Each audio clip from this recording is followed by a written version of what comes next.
Good morning, শুভ রথযাত্রা। তো আজকে হচ্ছে রথযাত্রা স্পেশাল। তো এই দেখো গপু বসে আছে, গপু চান টান করে সেবা টেবা গ্রহণ করে বসে আছে, আর ওই হচ্ছে ওপরে জগন্নাথ।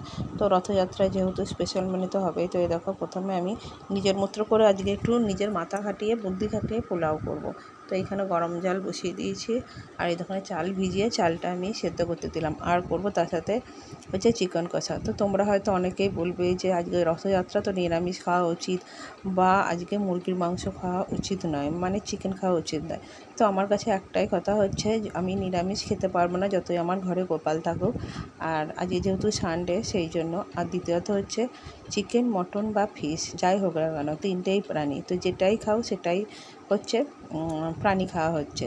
তো আর আমাদের মতো মধ্যবিত্ত পরিবারে যেখানে মেয়ে পড়ে ইংলিশ মিডিয়ামে, সেখানে মেয়ের স্কুলের মাইনে, বাস ভাড়া, টিউশনের মাইনে, ইলেকট্রিক বিল বা তোমার কাজের লোকের মাইনে, এইসব দিয়ে সারা মাস পুরো হাঁপিয়ে যেতে হয় একটা মধ্যবিত্ত পরিবারে। আর তোমার হচ্ছে মটন হচ্ছে প্রচুর দাম, তো সেটা সবসময় খাওয়া সব মানুষের সম্ভব হয় না।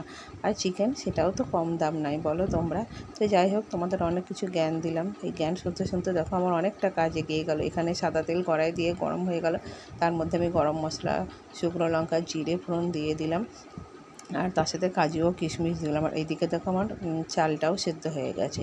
তো হাজব্যান্ডকে বলেছিলাম একটু তেজপাতা আনতে, কিন্তু ও তেজপাতা আনেনি। বলছে তোমার যা তেজ এমনিতে, ওটাই মিশিয়ে দিও রান্নার মধ্যে, তাহলেই হয়ে যাবে রান্নায় সুস্বাদু তেজপাতার গন্ধ। তো যাই হোক, একটু মজা করলাম তোমাদের সাথে। তো এই দেখো এরপর আমি চালটা দিয়ে দিয়েছি কড়াইয়ের মধ্যে। তো ভালো করে একটু নাড়াচাড়া করে নিলাম। তো এখানে নুন আর একটু বেশি পরিমাণেই মিষ্টি দিয়েছি। তো চিনিটা আমি ডাস্ট করে নিয়ে গুঁড়ো অবস্থাতেই দিয়েছি, কারণ গরম অবস্থায় কড়াইতে নাড়বো বলে সেই জন্য।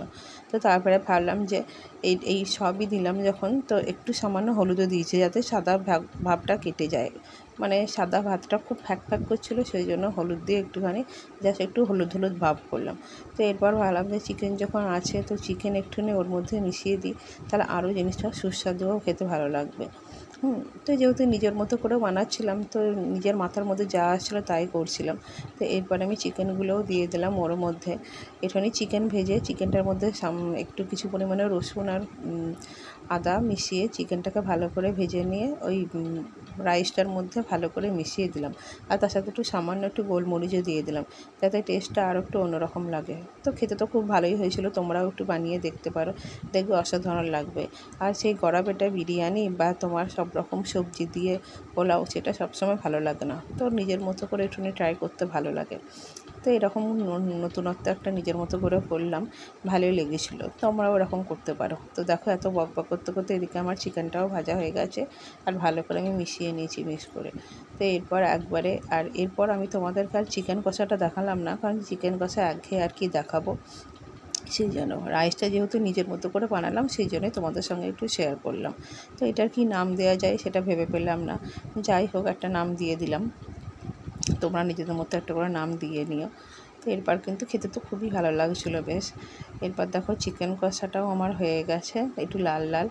আর চিকেন কষা আর তার সাথে পোলাও নিয়ে আমরা তিনজনে একদম প্লেট সাজিয়ে বসে পড়েছি। যদিও এগুলো প্লেট না, এগুলো হচ্ছে কাঁসারের থালা। তো যাই হোক, তোমাদের ভিডিওটা কেমন লাগলো অবশ্যই আমাকে জানিও।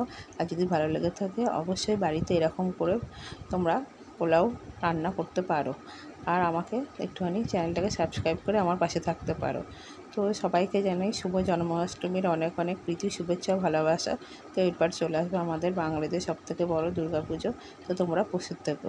টাটা, বাই বাই, সবাই ভালো থেকো, সুস্থ থেকো।